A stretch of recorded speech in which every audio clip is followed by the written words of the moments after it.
പൊതുവെ 3 വയസ്സ് മുതൽ 12 വയസ്സ് വരെയുള്ള കുട്ടികളിൽ കാണുന്ന ഒരു പ്രശ്നമാണ് ഗ്രോയിങ് പെയിൻ. അഥവാ കുട്ടികൾക്ക് രാത്രിയാവുമ്പോൾ അല്ലെങ്കിൽ വൈകുന്നേരത്തൊക്കെ കാലിൻ്റെ ബാക്ക് വശത്തായിട്ട് പുറകിലായിട്ട് വേദന, അല്ലെങ്കിൽ കാലിൻ്റെ തൊടയുടെ ഭാഗത്തായിട്ട് വേദന, ഇങ്ങനെയൊക്കെ പറയാറുണ്ട്.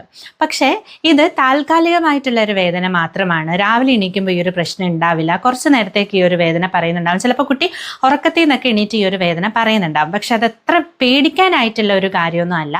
ഗ്രോയിങ് പെയിൻ എപ്പോഴും നമ്മുടെ 2 കാലിലുമായിരിക്കും വരുന്നത്. ഒരു കാലിൽ മാത്രമാണ് പറയുന്നതെങ്കിൽ അതിനെ നമ്മളൊന്ന് ശ്രദ്ധിക്കണം.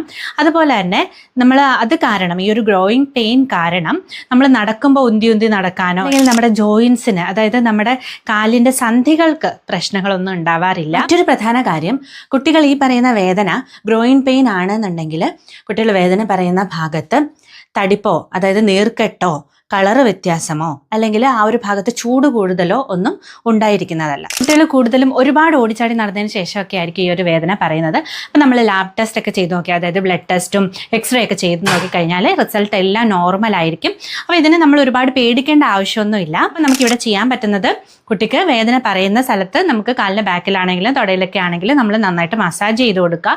അതുപോലെ തന്നെ ഹോട്ട് ആപ്ലിക്കേഷൻ, നമ്മളൊരു ചെറിയ ചൂടുള്ള വെള്ളം, ലൈറ്റ് ചൂട് വെള്ളം ഈ ഒരു സ്ഥലത്തൊക്കെ അപ്ലൈ ചെയ്ത് കൊടുത്താലും ഈ ഒരു വേദന കുറയുന്നതായിട്ട് നമുക്ക് കാണാൻ പറ്റും. അപ്പോൾ നിങ്ങൾ എപ്പോഴെങ്കിലും ഈ ഒരു സിറ്റുവേഷൻ ഫേസ് ചെയ്തിട്ടുള്ള ഒരാളാണെങ്കിൽ താഴെ കമൻറ്റ് ബോക്സിൽ കമൻറ്റ് ചെയ്യാൻ മറക്കരുത് കേട്ടോ.